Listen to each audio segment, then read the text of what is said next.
या देवी सर्वभूतेषु शक्ति रूपेण संस्थिता नमस्तस्यै नमस्तस्यै नमस्तस्यै नमो नमः। जय माता दी। आप सभी को नवरात्रि के 5वें दिन की हार्दिक शुभकामनाएं। नवरात्रि के 5वें दिन मां स्कंद माता की पूजा का विधान है और आज के इस वीडियो में आप जानने वाले हैं मां स्कंद माता की संपूर्ण पूजा विधि के साथ ही शुभ मुहूर्त एवं संतान प्राप्ति हेतु मंत्र। मां स्कंद माता का प्रिय रंग कौन सा है, भोग स्वरूप मां को क्या चढ़ाना चाहिए, स्कंद माता का पूजा मंत्र क्या है, अंत में की जाने वाली क्षमा याचना के बारे में वीडियो शुरू करने से पहले आज के पंचांग के बारे में जान लीजिए। 13 अप्रैल शनिवार को सूर्योदय होगा सुबह 6:11 पर और सूर्यास्त होगा शाम 6:43 पर। इस दिन पंचमी तिथि दोपहर 12:04 तक रहेगी और उसके बाद में षष्ठी तिथि प्रारंभ हो जाएगी। ब्रह्म मुहूर्त सुबह 4:35 से 5:23 तक रहेगा। अभिजीत मुहूर्त दोपहर 12:02 से 12:52 तक रहेगा। अमृत काल शाम 4:01 से 5:37 तक रहेगा और राहु काल सुबह 9 बजे से 10:30 बजे तक रहेगा। नवरात्रि के 5वें दिन मां भगवती के स्कंद माता रूप की पूजा की जाती है। स्कंद कुमार कार्तिकेय की माता के कारण इन्हें स्कंद माता के नाम से जाना जाता है। इनके विग्रह में भगवान स्कंद बाल रूप में उनकी गोद में विराजित रहते हैं। मां स्कंद माता की 4 भुजाएं हैं। इन्होंने दाईं तरफ की ऊपर वाली भुजा से स्कंद को अपनी गोद में पकड़ा हुआ है। नीचे वाली भुजा में कमल का पुष्प है। बाईं तरफ ऊपर वाली भुजा में वर मुद्रा में है और नीचे वाली भुजा में कमल का पुष्प धारण किए हुए है। स्कंद माता का रंग एकदम शुभ है। ये कमल के आसन पर विराजमान रहती है, इसलिए इन्हें पद्मासना भी कहा जाता है। और मां स्कंद माता का वाहन भी सिंह है। स्कंद माता को वात्सल्य की मूर्ति भी माना जाता है और मान्यता है कि इनकी पूजा करने से संतान योग की प्राप्ति भी होती है। हिंदू मान्यताओं में स्कंद माता को सूर्यमंडल की अधिष्ठात्री देवी के रूप में पूजा जाता है।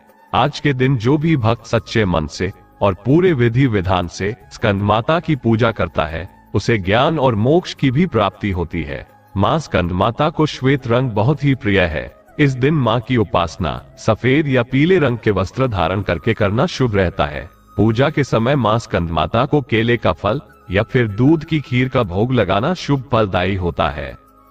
संतान प्राप्ति की इच्छा रखने वाले दंपत्ति को आज के दिन सच्चे मन से पूरे विधि विधान से मंत्रों का जाप करके, व्रत की कथा पढ़कर या सुनकर, फिर आरती करके स्कंद माता की पूजा करने के बाद उन्हें केले का भोग लगाकर केलों का ही दान कुछ निर्धन बच्चों में करना चाहिए। अपने हाथ से निर्धन बच्चों को खिलाने से कहा जाता है कि स्कंद माता पुत्र प्राप्ति का आशीर्वाद तो देती ही है, साथ ही ऐसे में मां के आशीर्वाद से पैदा होने वाली संतान बहुत ही भाग्यशाली होती है और ऐसे दंपत्ति की संतान की रक्षा स्वयं स्कंद माता करती है। स्कंद माता की पूजा करने वाले भक्तों को चाहिए कि इस दिन सुबह जल्दी उठकर स्नान आदि से निवृत्त होकर हाथ में जल या पुष्प लेकर व्रत रखने का संकल्प लेना चाहिए, क्योंकि माता का प्रिय रंग श्वेत है और वैसे भी किसी भी पूजा पाठ में नवरात्रि के दिनों में आपको लाल, पीले या श्वेत या नारंगी रंग के वस्त्र पहनना शुभ होता है। अगर आपके पास श्वेत वस्त्र ना हो तो आप लाल या फिर पीले वस्त्रों का प्रयोग भी कर सकते हैं। तो संकल्प लेने के साथ ही आप मां स्कंद माता का ध्यान करें।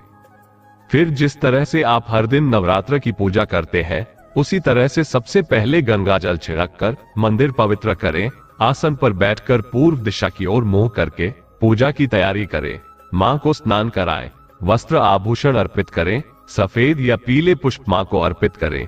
धूप दीपक जलाकर फिर मंत्रों का जाप करके, व्रत की कथा पढ़कर या सुनकर, सबसे अंत में श्री दुर्गा चालीसा का पाठ और श्री दुर्गा सप्तशती के अध्याय पढ़ने या सुनने के साथ ही आपको कपूर जलाकर आरती करनी चाहिए। इससे पहले मां को मां की प्रिय वस्तुओं का भोग लगाया जाता है। फिर बचे हुए भोग को प्रसाद रूप में परिवार के सभी सदस्यों में बांटा जाता है और आरती करके फिर क्षमा याचना जरूर करनी चाहिए। फिर जो लोग उपवास रखना चाहते हैं वो दिन भर उपवास रखें। निराहार रहकर या फलाहार करके, जैसा भी आपने संकल्प लिया है उस नियम का पालन करते हुए आप दिन भर व्रत रखें। शाम को एक बार फिर से साफ स्वच्छ वस्त्र धारण करके या फिर आप स्नान करके उसके बाद आप विधिवत पूजा करें। हो सके तो व्रत की कथा पढ़े या सुने, नहीं तो केवल आरती करके माँ को भोग लगाकर आप स्वयं भी फलाहार कर सकते हैं। इस दिन हो सके तो देवी मंदिर में जाकर आप माँ को केले का फल अर्पित करें। यदि हो सके तो निर्धन, बेजुबान, बेसहारा लोगों की आप सहायता करें। कुछ ना कुछ आप सामग्री का दान करें, जो भी आपकी सामर्थ्य हो। सच्चे मन से आप उसका दान यदि करते हैं तो मां स्कंदमाता अवश्य ही आशीर्वाद देती है। अब जाने किन विशेष मंत्रों से मां की पूजा आज के दिन करनी चाहिए। मां स्कंदमाता पूजा मंत्र। ओम देवी स्कंदमाताय नमः। देवी स्कंदमाता प्रार्थना। सिंहासनता नित्यम पद्माश्रित कर्तव्या शुभदास्तु सदा। देवी स्कंदमाता यशस्विनी संतान प्राप्ति मंत्र। ओम स्कंदमात्राय नमः। स्तुति मंत्र। या देवी सर्वभूतेषु मां स्कंदमाता रूपेण संस्थिता। नमस्तस्यै नमस्तस्यै नमस्तस्यै नमो नमः। अंत में आरती करने के पश्चात आपको क्षमा याचना करनी चाहिए, जो कि इस प्रकार है। क्षमा याचना। हे परमेश्वरी, मेरे द्वारा रात दिन सहस्त्र अपराध होते रहते हैं। अपनी भक्त समझकर मेरे उन अपराधों को आप कृपा पूर्वक क्षमा करो। हे परमेश्वरी, मैं आवाहन करना नहीं जानती, विसर्जन करना नहीं जानती तथा पूजा करने का ढंग भी नहीं जानती, मुझे क्षमा करो। हे देवी, हे सुरेश्वरी, मैंने जो मंत्रहीन, क्रियाहीन और भक्तिहीन पूजन किया है वो सब आपकी कृपा से पूर्ण हो। सैकड़ों अपराध करके भी जो भक्त आपकी शरण में जय जगदम्बे कहकर पुकारता है, उसे वो गति प्राप्त होती है जो ब्रह्मादि देवताओं के लिए भी सुलभ नहीं है। हे जगदम्बिके, मैं अपराधी हूँ, किंतु आपकी शरण में आए हूँ। इस समय दया की पात्र हूँ, आप जैसा चाहो करो। देवी परमेश्वरी, अज्ञान से, भूल से अथवा बुद्धि भ्रम होने के कारण मैंने जो कुछ भी कम या अधिक कर दिया हो वो सब क्षमा करो और मुझसे प्रसन्न हो। है सच्चिदानंद स्वरूपा परमेश्वरी, हे जगन्नाथ माता कामेश्वरी, आप प्रेम पूर्वक मेरी यह पूजा स्वीकार करो और मुझ पर प्रसन्न रहो। देवी सुरेश्वरी, आप गोपनीय से भी गोपनीय वस्तुओं की रक्षा करने वाली हो। मेरी पूजा को ग्रहण करो और आपकी कृपा से मुझे सिद्धि की प्राप्ति हो। जय माता दी।